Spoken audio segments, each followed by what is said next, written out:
Hi there, I'm St. Michael. Welcome to St. Michael's Ministries. Today's message is entitled, The Problem with Easter. It's not this little bunny here.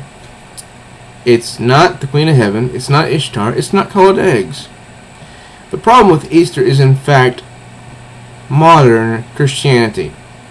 And what modern Christianity has made the celebration of the crucifixion and resurrection of Jesus out to become. Let me explain. When I was much younger, I heard many Easter sermons. I can recall hearing preachers say, the Easter holiday, the crucifixion and resurrection of Jesus Christ, is why you have salvation. It's why we have salvation today.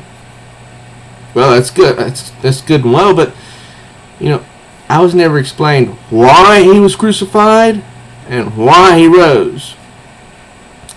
So I'm going to go from the Old Testament prophecies to how they were fulfilled in the New Testament and explain what Easter really is.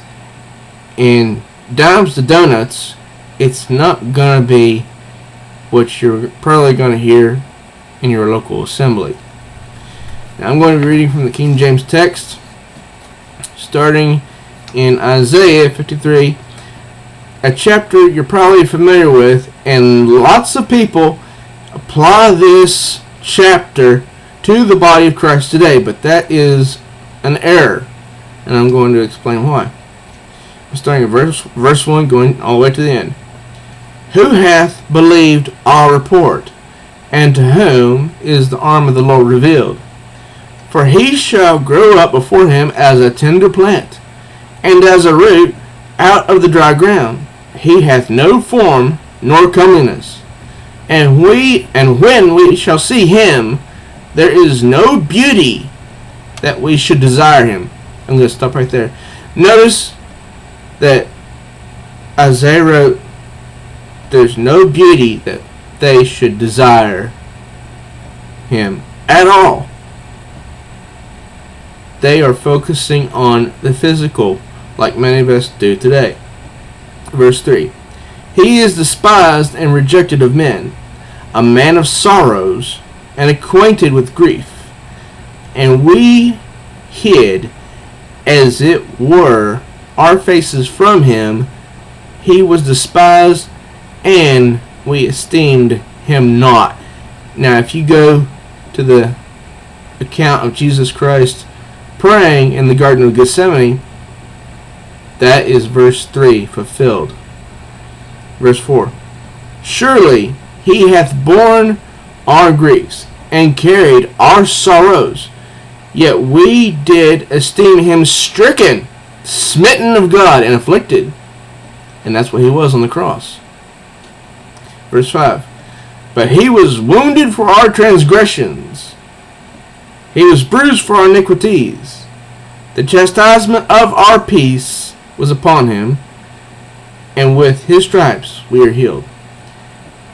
Many people use that phrase every Easter and apply it to the body of Christ. This is talking directly to Israel. By the time he got to the cross, he died for everybody, all humanity. But right now, this is Isaiah, and he is writing for and to Israel. Verse 6. All we, like sheep, have gone astray, and that's Israel, right? We have turned every one to his own way, and the Lord hath laid on him the iniquity of all. That's what God did. He put the iniquity of all humanity on Christ at the cross. But this was written directly to Israel, so the iniquity of them all was going to be of all Israel. I know that's hard for some people to believe, but you have to keep this in context. Verse 7. He was oppressed and he was afflicted, yet he opened not his mouth.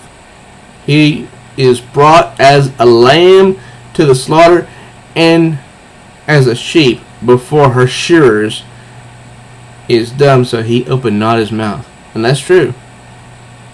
When Pilate came to him, did Christ try to defend himself? No, he didn't. He was taken from prison and from judgment. And who shall declare his generation? For he was cut off of the land of the living. For the transgression of my people was he stricken. And that's correct. When Jesus Christ was crucified, he was cut off. Man, he was dead as a doornail. Verse 9. And he made his grave with the wicked, and with the rich in his death, because he had done no violence, neither was there any deceit in his mouth. And Pilate himself said, look, I can find no fault with this man. Verse 10. Yet it pleased the Lord to bruise him.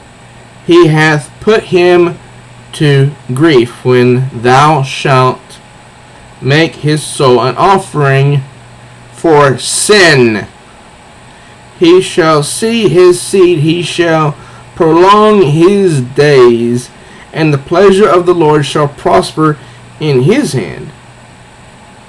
He shall see the travail of his soul. Remember back to the Garden of Gethsemane?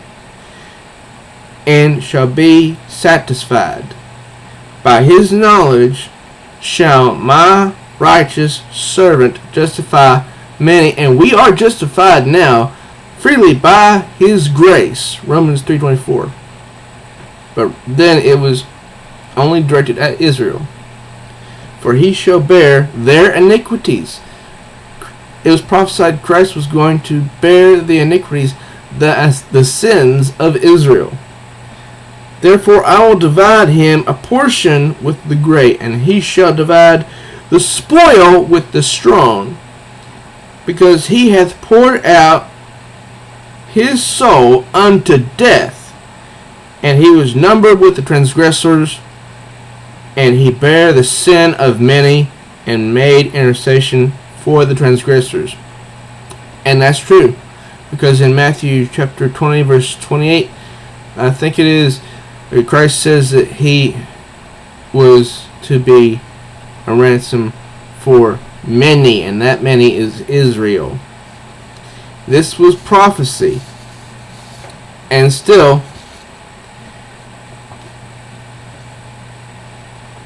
he went to the cross for us to be that sacrifice. Isn't that awesome?